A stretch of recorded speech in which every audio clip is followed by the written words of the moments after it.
नमस्कार सभी को सुप्रभात। मैं योगाचार्य अनुराग चतुर्वेदी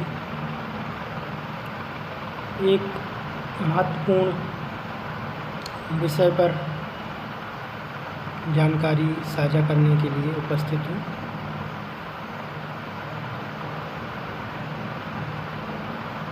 हमारा शरीर जैसे पंच तत्वों से मिलकर बना है। आग, हवा, मिट्टी, पानी, वायु और आकाश।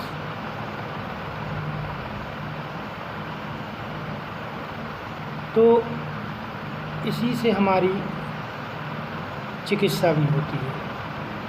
जब शरीर में इन तत्वों का संतुलन होता है तब शरीर रोगी हो जाता है और इन तत्वों की ही चिकित्सा से, इनके संतुलन से ही शरीर को स्वस्थ किया जा सकता है। तो एक तत्व है आकाश। आकाश तत्व वैक्यूम, शरीर में वैक्यूम का होना। तो वैक्यूम का इम्बैलेंस होना, आकाश तत्व का संतुलन जब होता है तो शरीर रोगी हो जाता है। उसकी चिकित्सा जो है या उसको बैलेंस करने के लिए हम उपवास करते हैं। उपवास चिकित्सा ये प्राकृतिक चिकित्सा का ही एक अंग है। तो उपवास चिकित्सा हर हमारे जो भारतीय संस्कृति है उसमें व्रत उपवास का बड़ा ही महत्व है, धार्मिक महत्व है। लेकिन यहाँ पर चिकित्सा की दृष्टि से इसका साइंटिफिक इम्पोर्टेंस, वैज्ञानिक महत्व। तो उपवास से क्या होता है, शरीर हमारा पूरा डिटॉक्स हो जाता है। वैक्यूम जो इम्बैलेंस था वो बैलेंस हो जाता है। जैसे अभी गुप्त नवरात्रि चल रही है, तो गुप्त नवरात्रि का जो समय है, हमारे ऋषि मुनियों ने पुरातन काल से हर व्रत को, हर धार्मिक रीति रिवाज को, धार्मिक परंपरा को, धार्मिक व्रतों को एक वैज्ञानिक पूर्ण तरीके से विधिवत उसे सुझाया, बनाया और लागू किया। तो जैसे गुप्त नवरात्रि है तो एक काल है आषाढ़ मास, जिसे हिंदी में आषाढ़ मास कहते हैं। जुलाई का भी महीना चल रहा है, बरसात शुरू हो रही है। तो गर्मी के बाद जो ऋतु परिवर्तन है, बरसात का मौसम है, तो उसमें शरीर में वात, पित्त और कफ त्रिदोष जो ये शरीर में होते हैं वो बढ़ने लगते हैं। त्रिदोषों का बढ़ना रोगों का आमंत्रण है। तो वात, पित्त और कफ को बैलेंस करने के लिए गुप्त नवरात्रि धार्मिक महत्व के साथ साथ चिकित्सा की दृष्टि से बहुत ही महत्वपूर्ण है। यदि आप 9 दिन का व्रत करते हैं तब आप वात, पित्त और कफ से पीड़ित नहीं होंगे, उसका संतुलन बना रहेगा शरीर में, रोग नहीं पनप पाएंगे, शरीर आपका स्वस्थ और निरोगी रहेगा। अब आते हैं उपवास पर कि उपवास कैसे रखा जाए। तो कई लोगों को उपवास रखने का ये भ्रम है कि हम खूब सारा खाएं, फरार के रूप में, फलाहार के रूप में और भी चीज़ों के रूप में, और इस तरीके से उपवास करें। तो उपवास करने के सामान्य से नियम है। पहला नियम तो ये है कि आप निराहार रहें, पूरे दिन निराहार रहें, केवल जल पीकर, नींबू पानी पीकर निराहार रहें। दूसरा, आप यदि इतना नहीं साध पा रहे हैं तब आप फलाहार से व्रत रखें।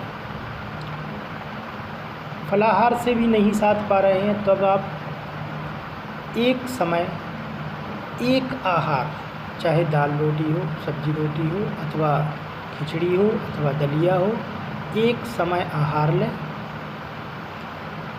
इससे भी नहीं हो रहा है तो एक समय आहार और एक समय फलाहार लें, और पानी खूब पीते रहें तो आपकी बॉडी डिटॉक्स होगी। व्रत जब खोलें तब आप सुपाच्य भोजन करें, कम भोजन करें, हल्का भोजन करें, फलों का सेवन करें, जूस पिएं, तो ये आपको अधिक लाभप्रद होगा। अब व्रत केवल भोजन का नहीं है, संयम का भी है, नियम का भी है। जैसे हमारे महर्षि पतंजलि कहते हैं यम और नियम। अष्टांग योग के 8 अंग हैं, यम नियम आसन प्राणायाम प्रत्याहार धारणा ध्यान समाधि। तो यम और नियम, यम में सत्य अहिंसा अस्तेय परिग्रह ब्रह्मचर्य, सत्य बोलना है, झूठ नहीं बोलना है, चोरी नहीं करना है, अर्थात कोई गलत काम नहीं करना है, ईर्ष्या नहीं करना है, द्वेष नहीं रखना है किसी से भी।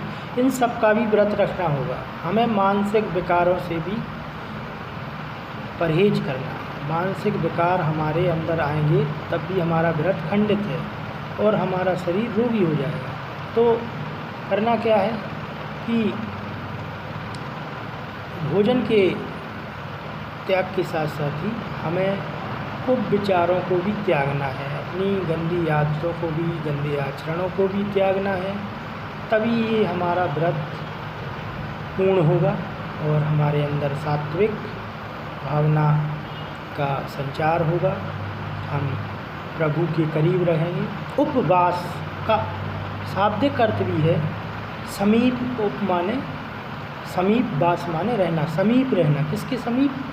ईश्वर के समीप। व्रत में, उपवास में हम ईश्वर के ही समीप रहें, उनका ही ध्यान करें, उनका ही भजन करें, उनका ही चिंतन करें, उनका ही स्मरण करें, तब उपवास हमारा सार्थक है। तो ये उपवास के बारे में संक्षेप में मैंने आपको बताया। उपवास चिकित्सा प्राकृतिक चिकित्सा का ही एक अंग है। इससे आपको मानसिक लाभ के साथ साथ शारीरिक लाभ भी होते हैं। तो आप लोग उपवास अवश्य रखें। अभी इसके बाद चातुर्मास लगेंगे। चातुर्मास का भी वैज्ञानिक लाभ है, वैज्ञानिक महत्व है। वैज्ञानिक तरीके से चातुर्मास को निर्धारित किया गया है, हमारी जैन परंपरा में भी बताया गया है। तो आप चातुर्मास में भी एक समय भोजन कर भी आप चातुर्मास का व्रत रख सकते हैं, ईश्वर के समीप रह सकते हैं, उनका चिंतन करके अपने जीवन को धन्य बना सकते हैं और अच्छे अच्छे विचारों के साथ हम समाज में भी जागृति लाएं। अंतिम बात कि